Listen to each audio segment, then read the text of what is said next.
l'Okavango, au Botswana, se dresse l'île de Dead Tree Island. Ces terres riches en eau sont couvertes de verts pâturages.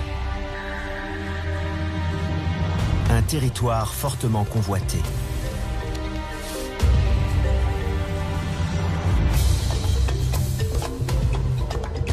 Dans l'ombre, rôde le félin le plus secret d'Afrique.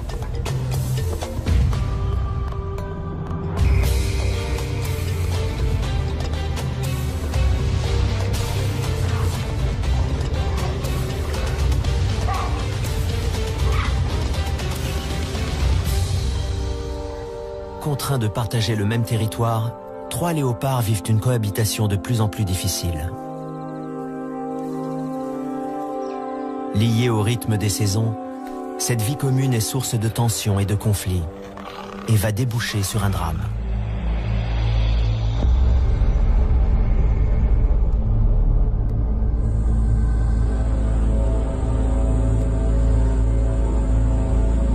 Le maître incontesté des lieux est le mâle dominant, Bouddha, un individu robuste de 5 ans, dans la fleur de l'âge.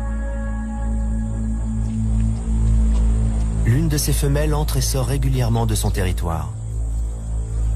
Grimpeuse hors pair, elle escalade avec agilité les grands ébéniers et saucissonniers de Moremi. Elle porte le nom de Mosweo, pelage pâle.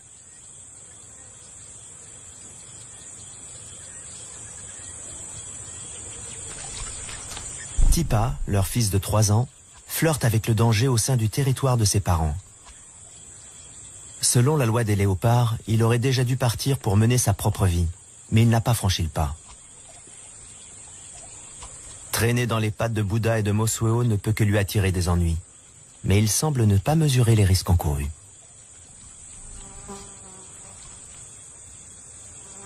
Récemment, un événement est venu chambouler la vie de Mosweo. Elle vient tout juste de donner naissance à 2 petits. Et Tipa représente une menace potentielle.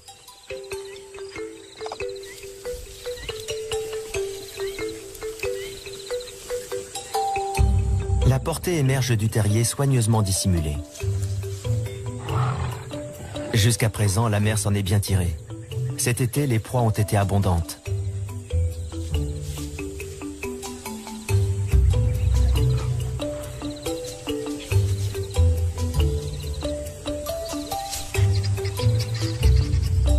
Le léopard est un animal solitaire et Mosweo doit mobiliser tout son savoir-faire pour élever sa progéniture. Le taux de survie des petits léopards est inférieur à 50%. La plupart des jeunes meurent au cours de leur première année, alors que leur mère est partie chasser.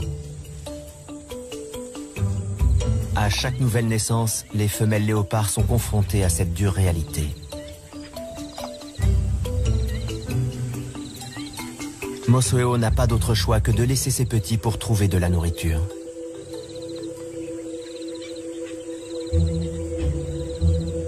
Tipa est le seul survivant de sa précédente portée. C'est aujourd'hui un jeune adulte, mais il continue de traîner près du terrier et de fréquenter les chemins familiers de son territoire natal.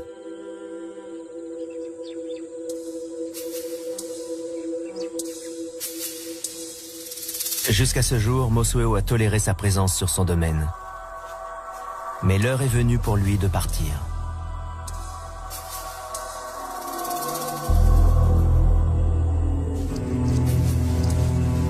Mosweo s'est lancée sur le sentier de la guerre.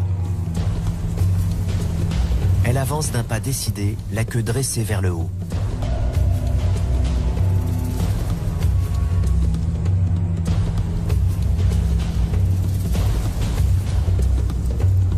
Il est temps de rompre définitivement les liens qui les unissent.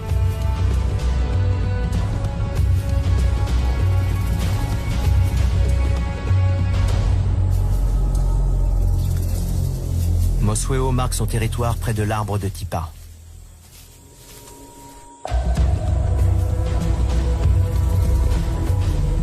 Elle affiche ouvertement son hostilité à l'égard de son fils. Leur relation a dégénéré en conflit ouvert.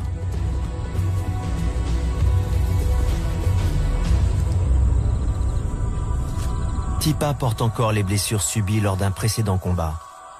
Bien qu'il dépasse sa mère en taille, il reste relativement docile. Il finit par s'éloigner à contre-cœur, mais il continue imprudemment à rôder aux abords du territoire de sa mère.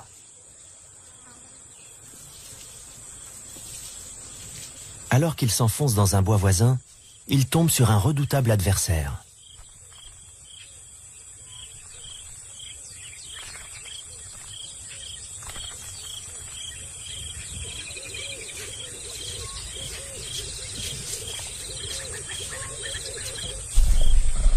L'odeur des félins l'avertit du danger. Il doit se montrer prudent.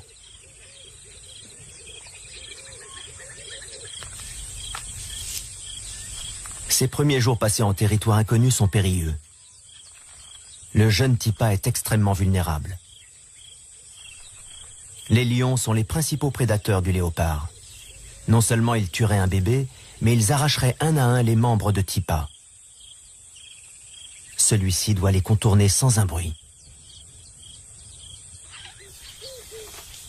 La menace qui pesait sur ses petits étant écartée, Mosweo peut désormais se concentrer sur son activité de prédilection, la chasse.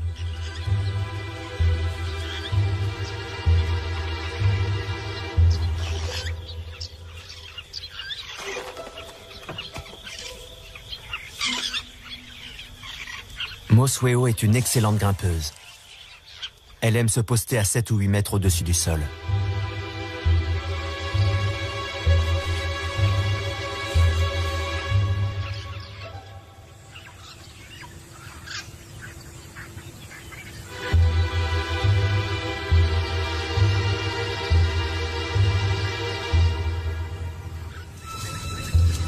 Le léopard est le seul félin qui exploite la gravité pour chasser. Mosweo est experte en la matière.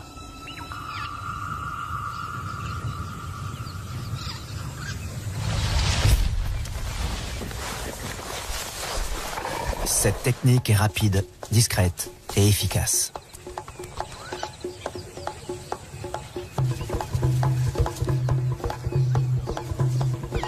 Mais les cris d'alarme de l'impala ont trahi la présence du prédateur dans la forêt.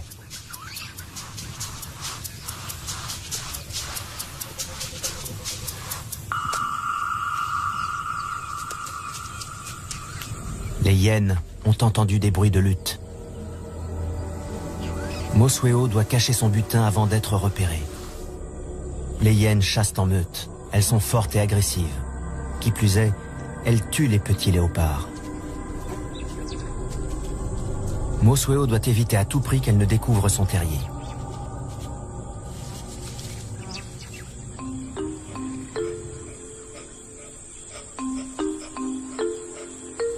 Elle prend le risque d'aller chercher ses petits et de les conduire jusqu'à la proie, en empruntant les chemins secrets qu'elle connaît si bien. Elle ne peut mettre la carcasse à l'abri dans un arbre, car ses bébés ne savent pas encore grimper.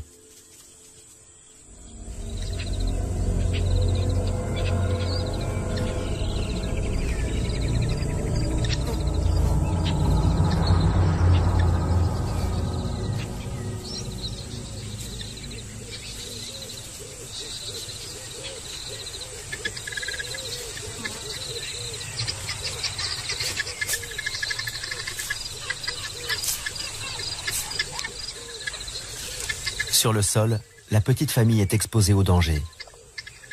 Rester dissimulé est sa seule option.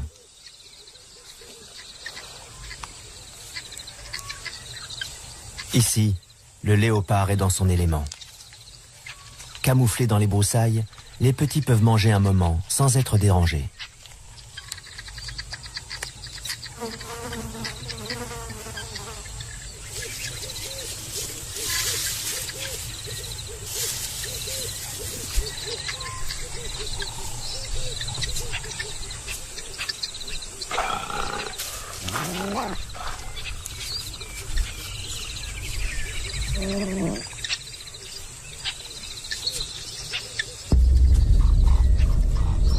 Les hyènes ont senti l'odeur de la viande.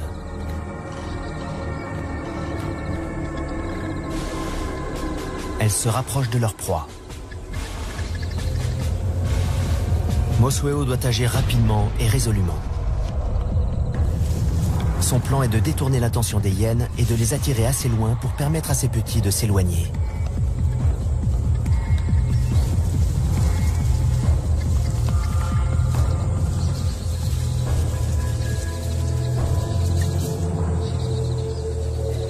Les léopards oscillent sans cesse entre sécurité et danger.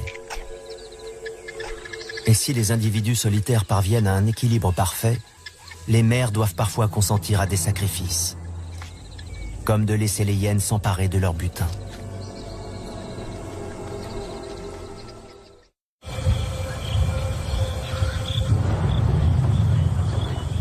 Dead Tree Island se métamorphose au fil des saisons. C'est l'un des rares endroits où l'eau potable est présente en permanence. Toutefois, en été, les herbivores sont tributaires de la pluie qui fait reverdir les pâturages.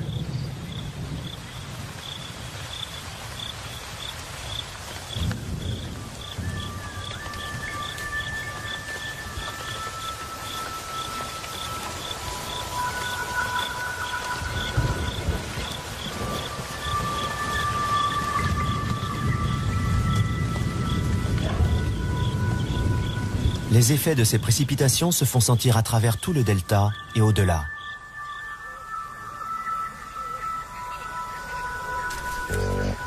Le sol se couvre d'un épais tapis vert.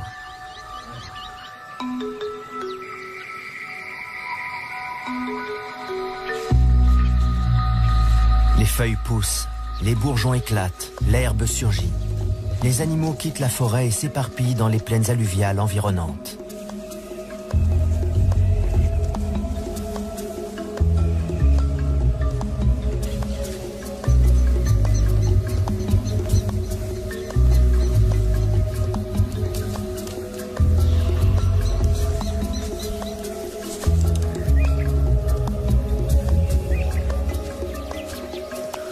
L'abondance d'eau et de nourriture amène la saison de mise bas chez l'impala, l'une des proies favorites du léopard.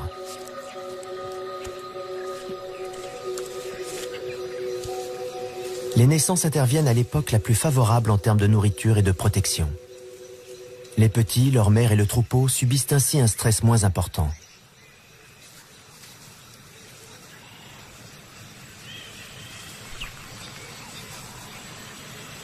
Toutefois, les nouveau-nés sont extrêmement vulnérables et confrontés à toute une série de menaces.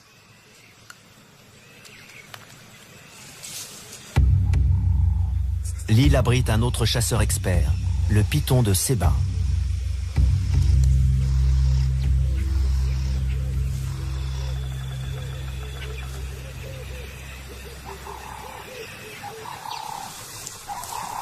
Les puissants anneaux enserrent le petit impala jusqu'à lui ôter le dernier souffle de vie.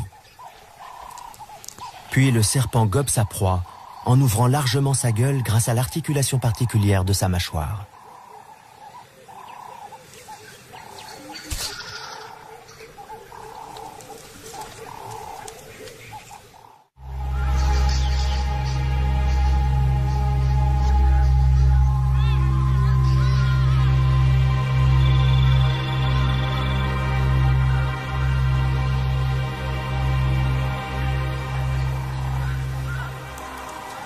Les troupeaux d'impala itinérants constituent une source fiable de nourriture.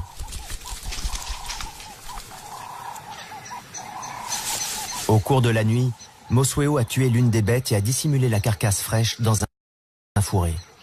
Elle se nourrit rapidement. Pour partir chasser, elle a dû laisser ses petits seuls et sans défense. Elle doit les rejoindre au plus vite.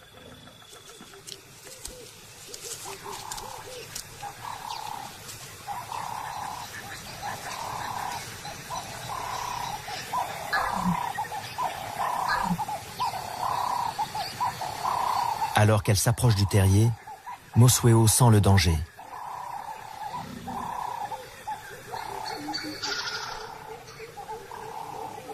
Les hyènes sont passées à l'attaque.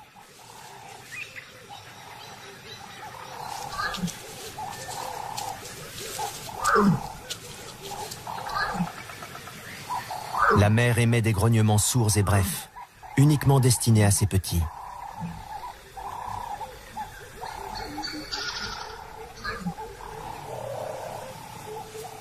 Un seul lui répond.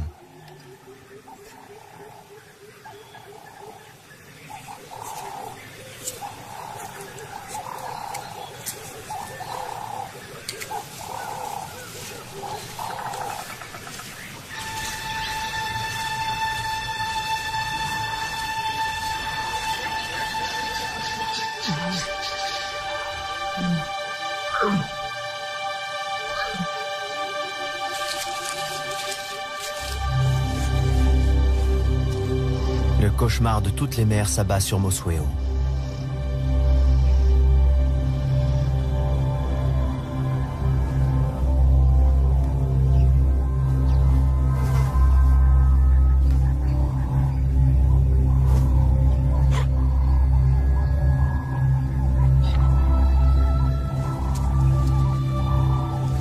Ses appels semblent désespérés, mais en même temps pleins d'espoir. Son autre petit, la chair de sa chair, lui a été enlevée en une seule nuit.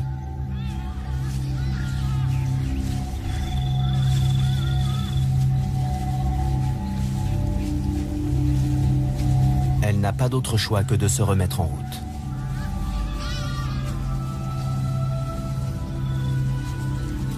Dans la vie d'un léopard, on n'a guère le temps de pleurer les morts. La petite femelle qui a survécu est en pleine croissance et a besoin de viande.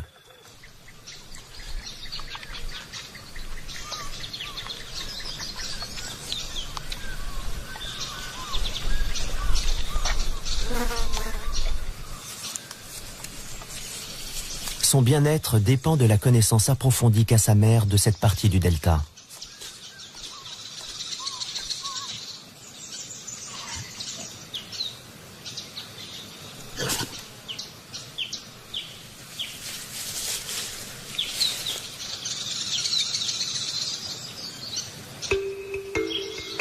La pluie a cessé, et dans toute l'île, la végétation commence à brunir.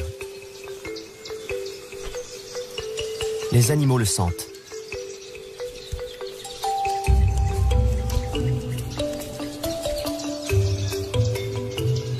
Les saisons déterminent les modèles de comportement. Chaque espèce réagit à sa manière.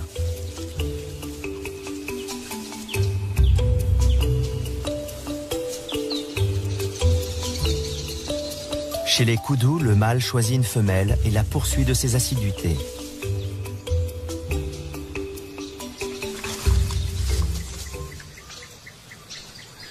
Tipa est embusqué dans les broussailles. Il s'est égaré et se retrouve sur son territoire d'origine. Tout à leurs amours, les koudous sont inconscients de la menace.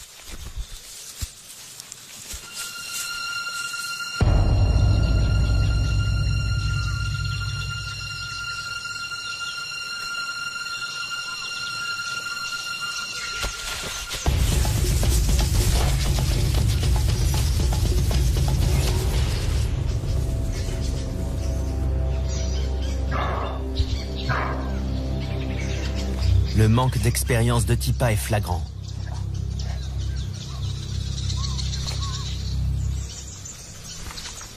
Peut-être est-il encore trop jeune pour réaliser qu'il ne devrait pas gaspiller son énergie à essayer d'atteindre l'inaccessible. Il ne fait pas le poids face à un animal de la taille d'un koudou.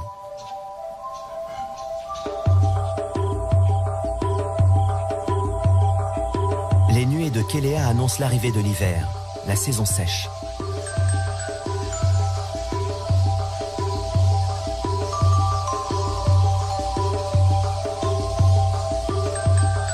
Attirés par la présence permanente de l'eau, de nombreux animaux gravitent autour de l'île.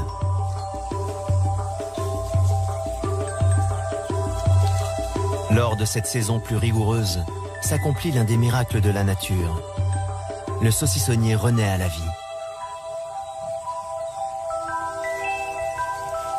Cet arbre offre un précieux trésor pour l'hiver.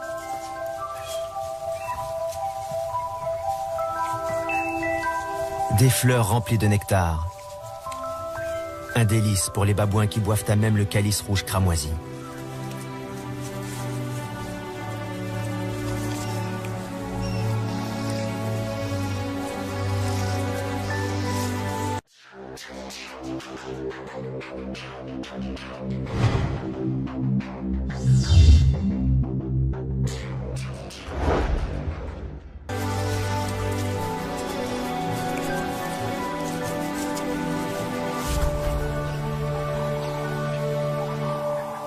Tipa doit être plus flexible dans sa stratégie de chasse.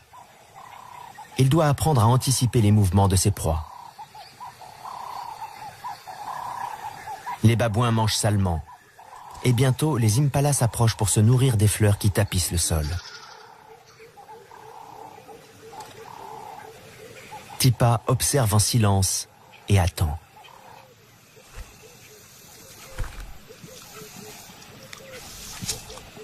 Il faut que l'impala s'approche.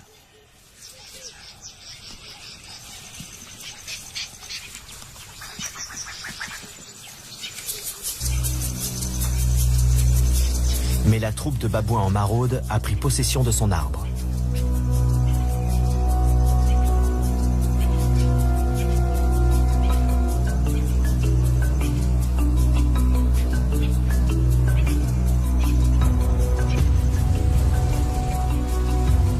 Tipa n'a pas la force de Bouddha, et les singes ne toléreront pas sa présence. S'ils l'attrapent, ils tenteront de le tuer.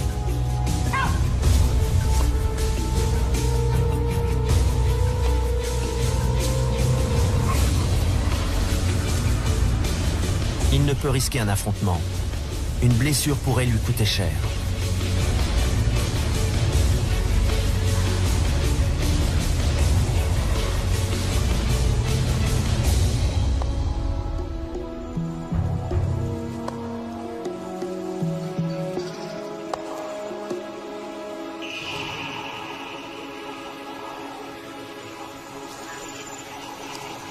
Posté à bonne distance, Mosweo observe la scène.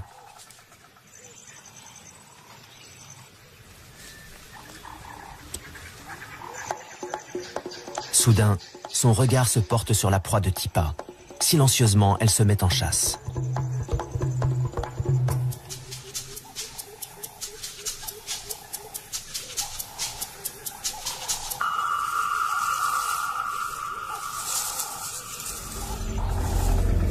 Elle choisit un arbre placé sur le parcours du troupeau, dans l'espoir que les fleurs attireront les impalas sous son poste de guet.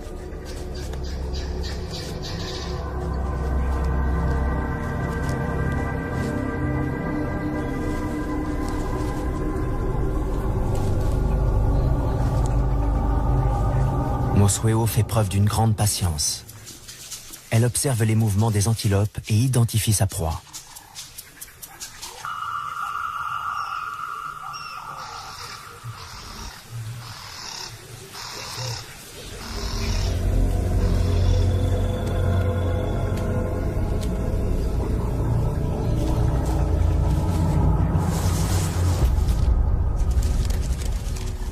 Mais cette fois, la voltigeuse a manqué sa cible.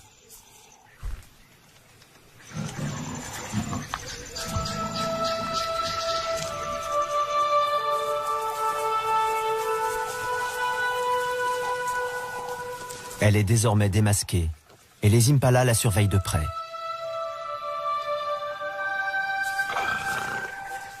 Sa contrariété est manifeste.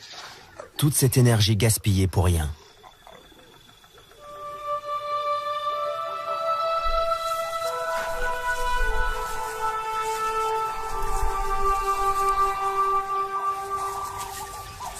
Mais elle doit poursuivre son chemin. Elle est à découvert et les babouins sont toujours dans le secteur. Pour aggraver les choses, les cris des impalas ont alerté les lions.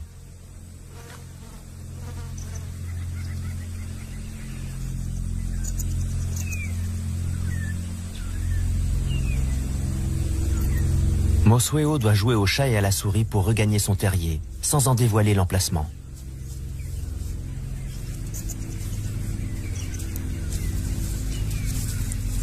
En rechignant à rester à distance du territoire de sa mère, Tipa provoque le chaos. Ces tentatives maladroites pour chasser ont multiplié les pressions sur Mosweo.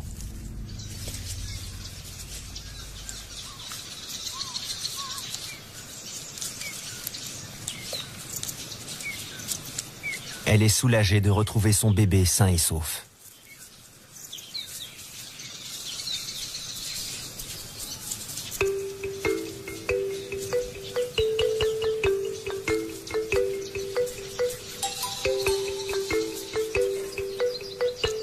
Elle décide de s'installer dans un nouveau terrier. Les lions étaient bien trop près à son goût.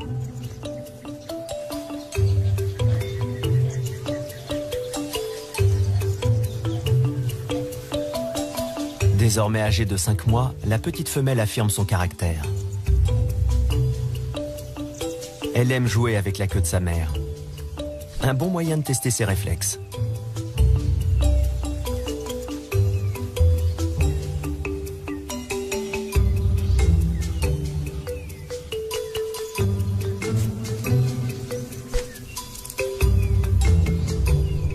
Dissimulée dans les herbes sèches, Mosweo se repose. Elle doit recouvrer ses forces avant de repartir chasser.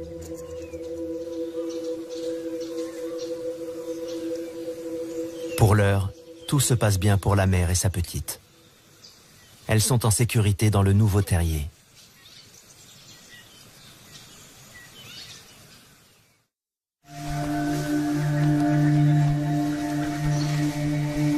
L'hiver pousse les éléphants à quitter le désert environnant pour gagner l'île.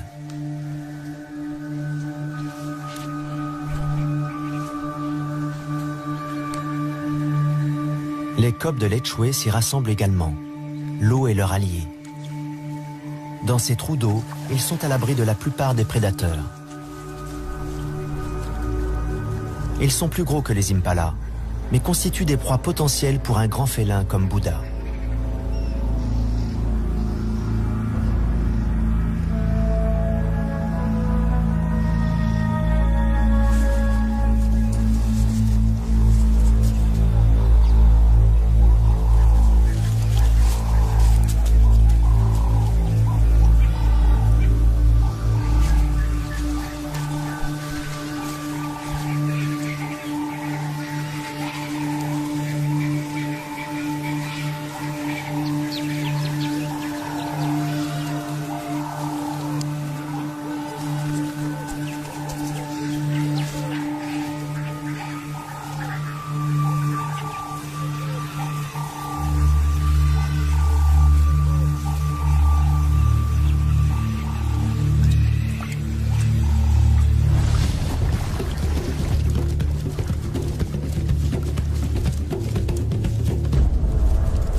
Les coqs se retournent et observent leur assaillant.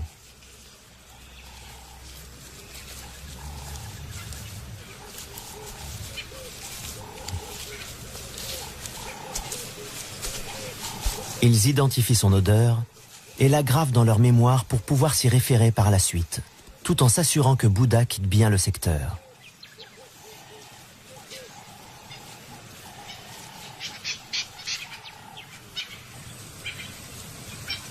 Avec l'arrivée de l'hiver, Mosweo doit parcourir de plus grandes distances et franchir les plaines dégagées pour trouver les fourrés dont elle a besoin pour chasser.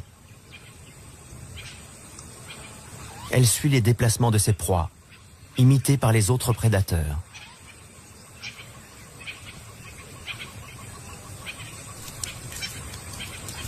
Pour un léopard, un changement de territoire est toujours risqué. Mais Mosweo a tôt fait de trouver un arbre dans un secteur qui lui plaît. Depuis ce poste d'observation, elle peut voir les troupeaux d'éléphants affluant dans le delta pour se reproduire. C'est le mois d'octobre et la chaleur est intense.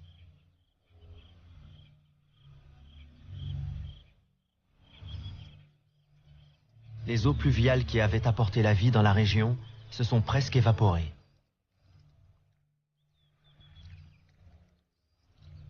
Dead Tree Island attire les habitants de l'Okavango, désireux de se rapprocher des derniers points d'eau.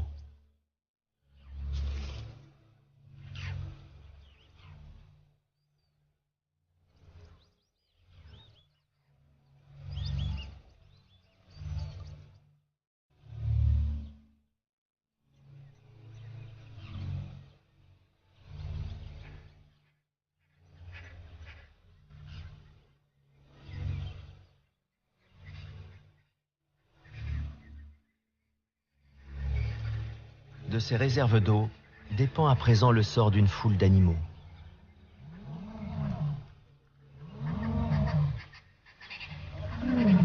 Ils sont réunis en un seul groupe et les chemins des prédateurs se croisent dangereusement.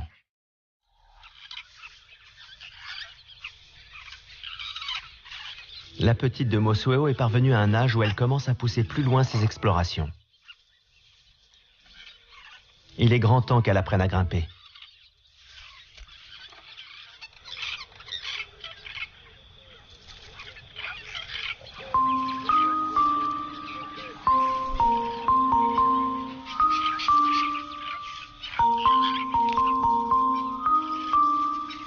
Un peu mal assurée, elle tente d'atteindre des cratéropes fléchés.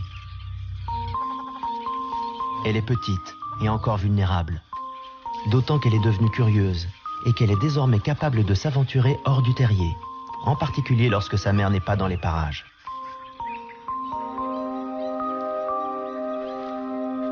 Mosueo est partie chasser très loin.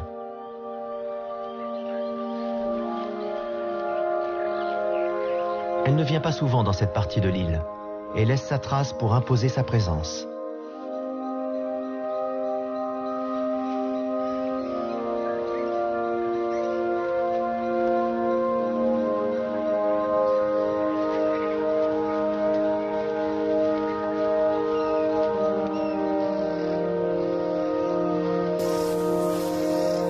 Elle s'avance dans une plaine ouverte où 2 chacals à flancs rayés furettent à la recherche de nourriture. En cette rude saison, Mosueo tire profit de toutes les occasions qui s'offrent à elle.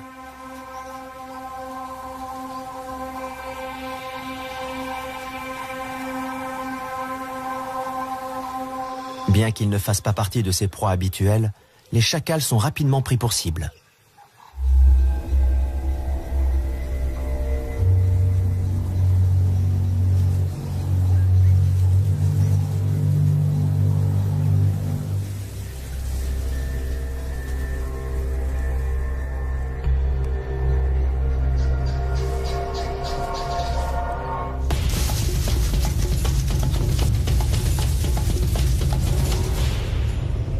Mais ce sont des animaux malins et capables de pointes de vitesse impressionnantes.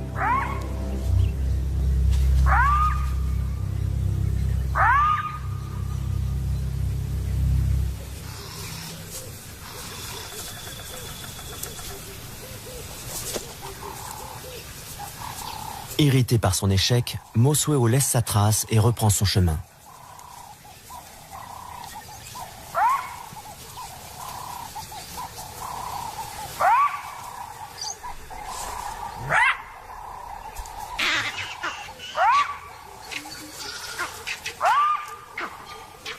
Aux aboiements des chacals font écho les cris des singes verts qui se font entendre dans le lointain.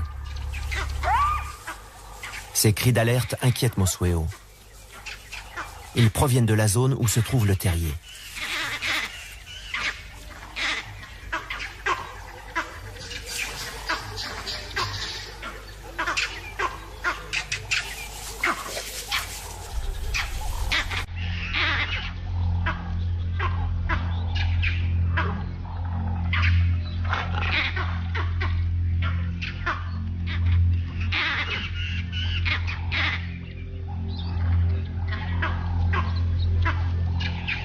Alors qu'elle s'approche de l'endroit signalé par les singes, Mosueo avance avec précaution.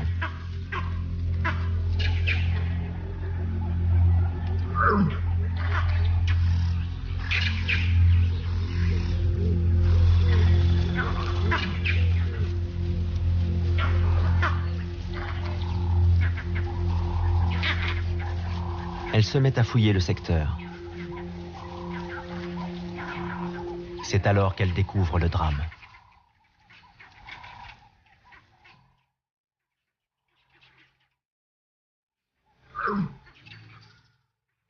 Le petit léopard a la patte arrière coincée dans un arbre et son bassin est fracturé.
aucune de ces tentatives ne peut aider son deuxième et dernier bébé.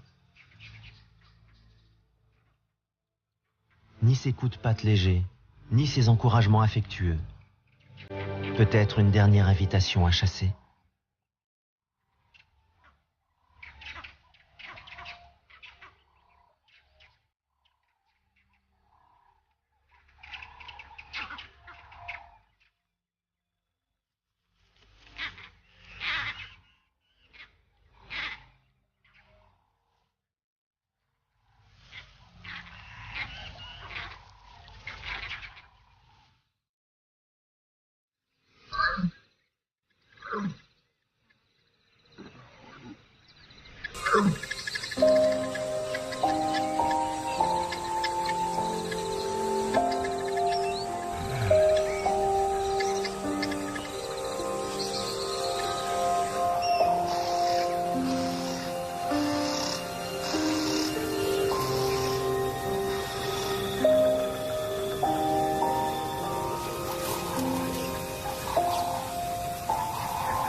Sa voix se fait presque implorante.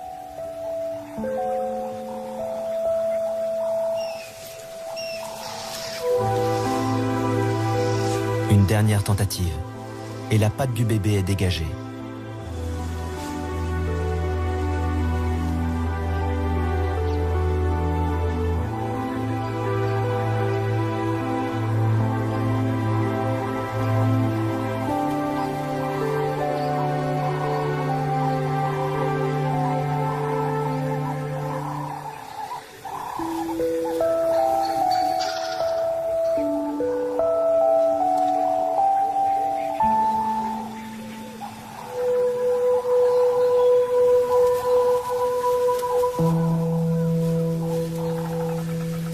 Mais Mosweo ne peut plus rien faire.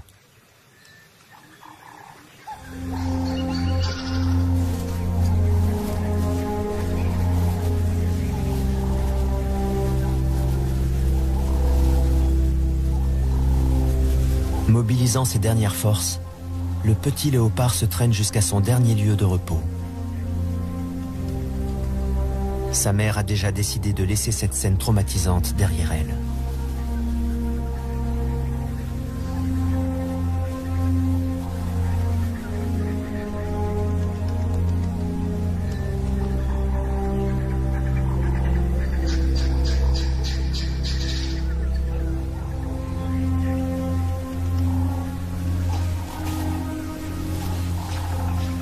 En se frottant contre un arbre, Mosweo semble vouloir effacer la douleur.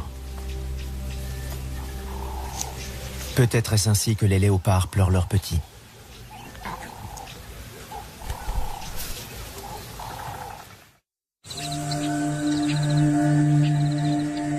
La chaleur monte. La pluie ne va pas tarder. Bouddha parcourt des territoires inexplorés. Il a décelé une odeur intéressante. Un effluve qu'il ne peut s'empêcher de trouver irrésistible.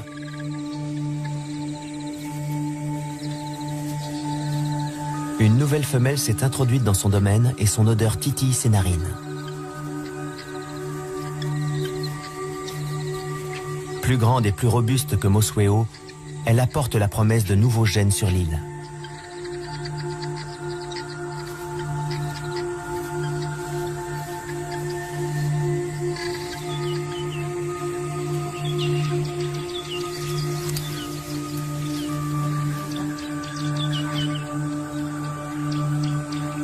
Resté à distance, Mosweo observe la nouvelle venue avec inquiétude. Bouddha ressent le besoin incontrôlable de se rouler sur le sol pour s'imprégner de l'odeur de la nouvelle femelle. Car cette odeur si particulière est celle d'une femelle en chaleur.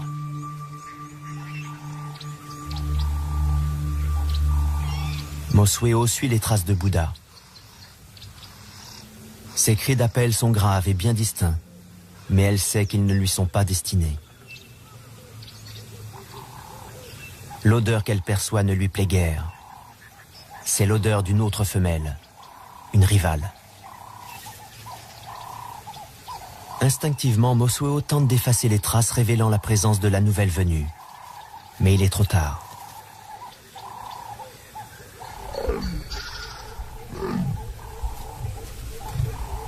À son tour, Bouddha émet un signal à l'attention de sa future partenaire.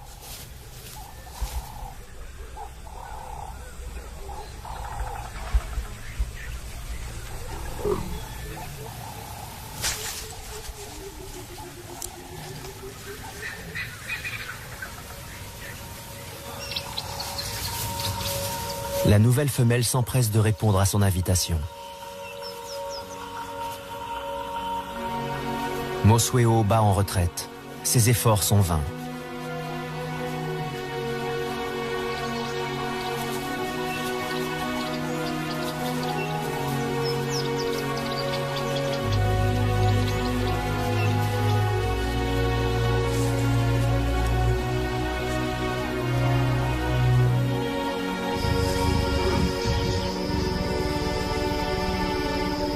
Sa rivale a trouvé Bouddha.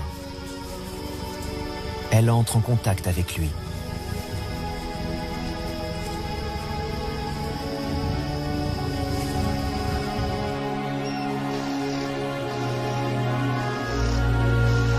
Mosuo quitte l'endroit où elle a donné naissance, peut-être pour chercher un autre territoire et un nouveau partenaire.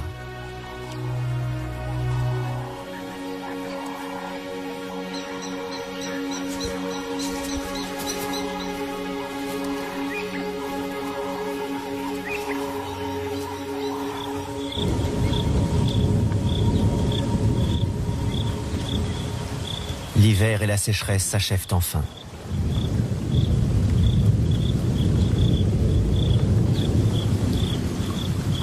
Le changement de saison déclenche chez Bouddha le besoin de se reproduire.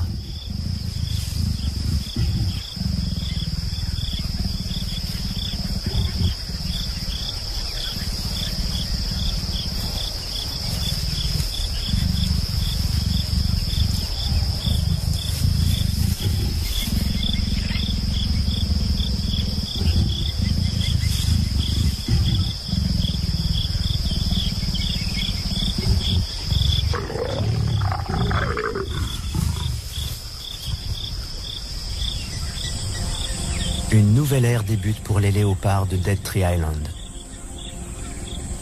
Les deux partenaires vont s'accoupler pendant plusieurs jours, jusqu'à ce que la femelle soit fécondée.